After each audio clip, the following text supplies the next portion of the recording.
Avec Sofinco, baissez votre consommation d'énergie en lançant vos travaux d'éco-rénovation. Sofinco présente Sud Radio, parlons éco-rénovation. Bonjour Laurent Permas. Bonjour Sylvain.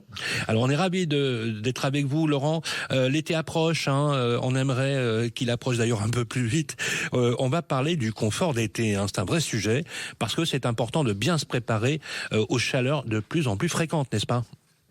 Absolument. J'étais hier d'ailleurs à la Foire internationale de Toulouse, et là où il fait un peu plus chaud, et en fait c'est 4 ménages sur 10 du parc social qui souffrent de la chaleur en été, et c'est notamment une étude en Cols en 2024, et 59% des Français qui ont déclaré en 2023, avoir souffert de la chaleur dans leur logement pendant au moins 24 heures. C'est plus de 8 points par rapport à 2020.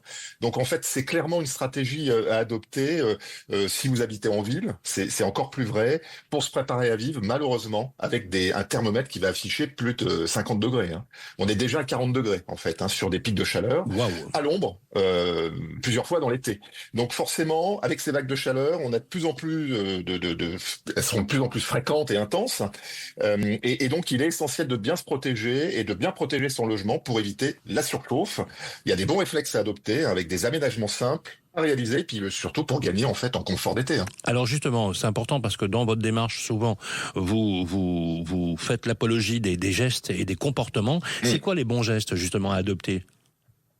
La première question à se poser, c'est quelle source apporte le plus de chaleur dans votre logement, Alors, à votre avis, c'est les surfaces vitrées. Il y en a une. Et oui, surtout quand il y a le soleil qui tape, je peux vous dire. Exactement. Donc, elles sont exposées au soleil, elles apportent beaucoup de chaleur, et il est essentiel de les protéger, surtout si elles sont situées, là aussi, à votre avis, sud et ouest. Bien sûr. Ouais, exactement.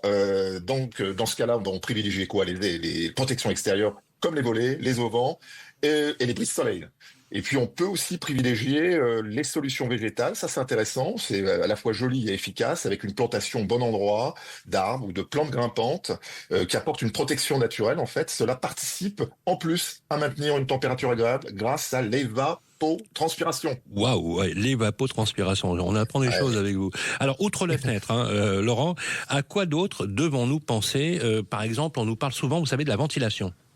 Et oui, cette fameuse ventilation, la VMC, alors surtout en période de canicule, puisqu'une bonne ventilation la nuit, par exemple, va vous permettre de faire circuler l'air frais et de baisser la chaleur et surtout laisser cette chaleur s'évacuer. Les bons réflexes au quotidien, c'est de laisser les fenêtres et les volets fermés la journée, et puis de les ouvrir dès que la température extérieure redescend, c'est du bon sens.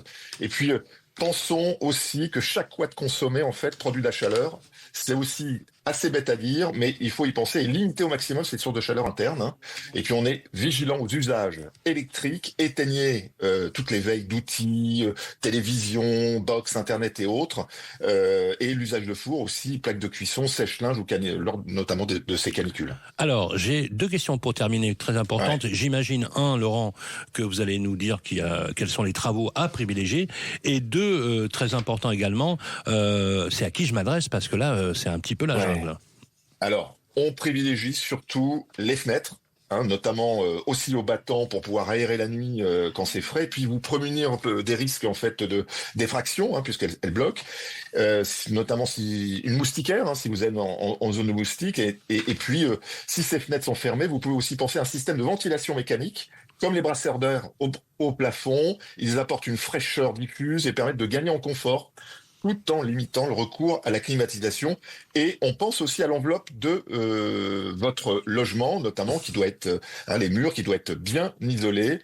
À l'extérieur, pour privilégier une bonne isolation de la toiture est primordial, et puis les fenêtres, car c'est par le toit que vient la chaleur d'été.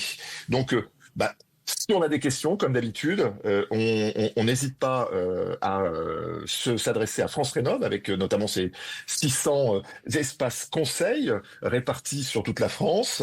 Et puis on n'oublie pas non plus l'isolation, la menuiserie, la ventilation. Tous ces travaux sont financés par MaPrimeRénov'.